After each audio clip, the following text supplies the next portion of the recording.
Hello guys, and welcome to today's installment of what's on the workbench.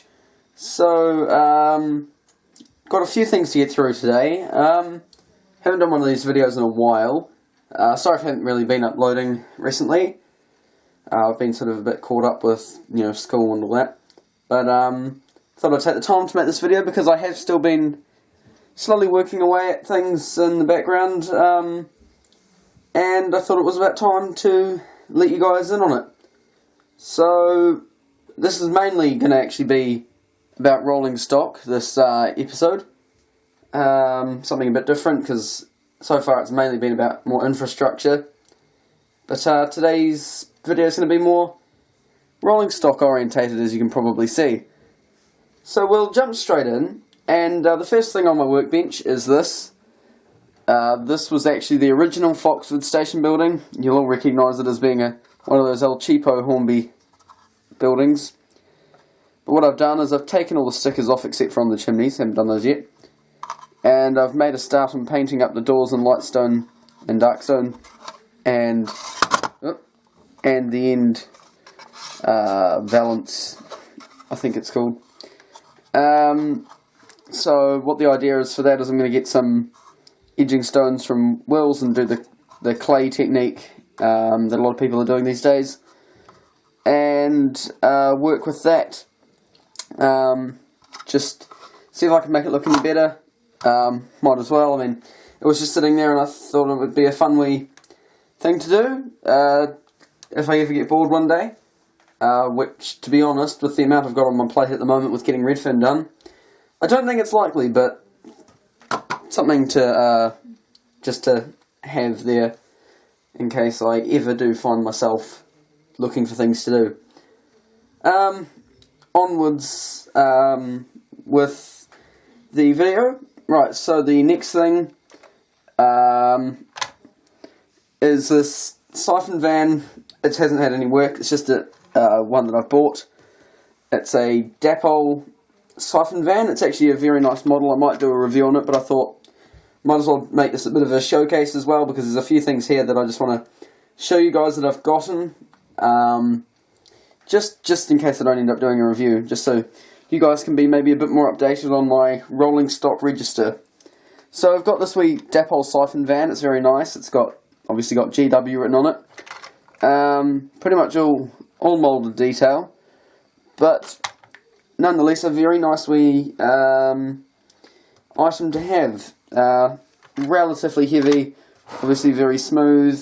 Being a Dipole item, it's good quality, very solid. And I'm quite pleased that I got that. Next thing is my 43 XX. I'll just roll that out. Done a few things to this. Obviously, you guys know that I had the flickering firebox in there, but the LED actually died, unfortunately. So I need to replace that. But what I did do on the day that it died, notably, is I did actually paint all the cab details. And so I decided, let's put it on the track, and that was when the LED decided to give up the ghost. So, sort of a bit of a displacement there. One good thing comes in, the other thing leaves. And another thing I did today, as a bit of an experiment, was I decided I had a lump of coal sitting around. I'm not sure where it came from. I think it showed up in my backpack one day after Ferrymead came home, and it was sitting there. I'm like, oh, what's that doing there? Either way, it was sitting there, and I decided, why not take to it with a hammer? So I smashed it up into little pieces and decided to make my own coal load with it. Very pleased with how that came out. Obviously, with my two layers being set pretty much in Wales, large lumps of coal was quite commonplace over there, I'm led to believe. So that's looking very, very nice. So that's what I've done with the 43. Now, another one of my Easter goodies, you could say, is this loco that I purchased. And that is, of course, a 66XX / Taffy Tank, which, of course, they operated in Wales, and they obviously, obviously this is another good purchase for the region that I'm modelling. So I got this for 50 New Zealand dollars. I'll put the pounds translation up, or conversion rather. Very well detailed, quite a good runner, double heads well with my 45XX. I'm about to drop a bomb when I say that it is a mainline model. Yeah, I know, guys. I know mainline models aren't that great, but I mean the detail on this is fantastic, and I did kind of buy it sort of with intentions of, if I ever do come across a Barkman Taffy Tank that's at a good price, but it's in the wrong livery, I can just swap the bodies. That was sort of the basic intention, but it actually runs very well for a mainline model. I was very surprised. So I can't complain too much, and it was such a cheap price. Really, I just thought, you know what, let's just get it. It's another loco added to the fleet. It is it's a pretty good runner. And I just thought, well, it's a Taffy, why not? So I did get that, sort of as a bit of a spare, almost, but also to use, obviously, because, like I said, good runner, good tractive effort, not a bad purchase. The next thing along, we've got, that was quite smooth, a Horny Great Western milk tank. These were quite commonplace on the Great Western, I'm led to believe. These six-wheeled milk tankers, as you can see, there's GW written on it. And there it says MMB milk. Pretty symmetrical. Very, very nice. Again, that's brand new from Horny. I don't think it's their latest release. It's not a new release as such, but I bought it brand new. So that was very good as well.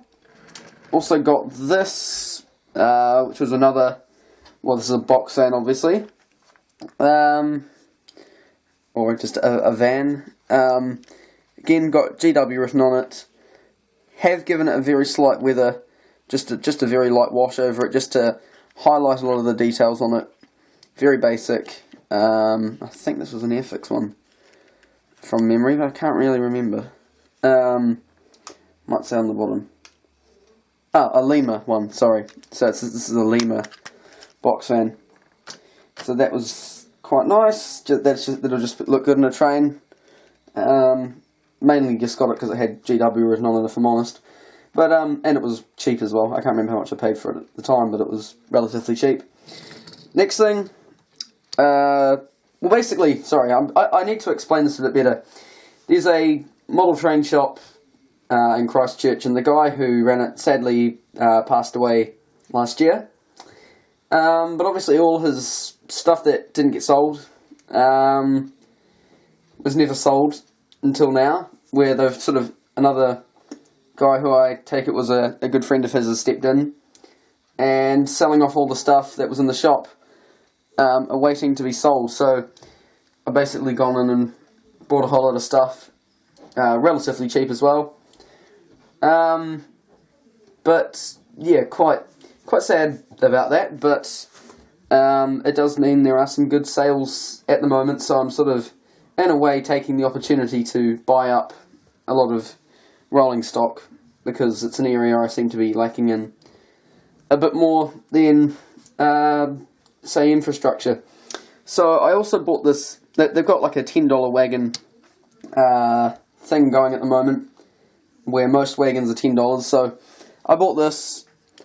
Highly mining company, now I know, Highly on the Severn Valley, not really that close to Wales, but it does, obviously it's a nice thing to have, because, well, obviously Highly being a station on the SVR, and if you look very closely, if it's going to focus, you can see it says, I'm going to have to read this myself, it says, empty to Highly Station, Severn Valley Branch, GWR.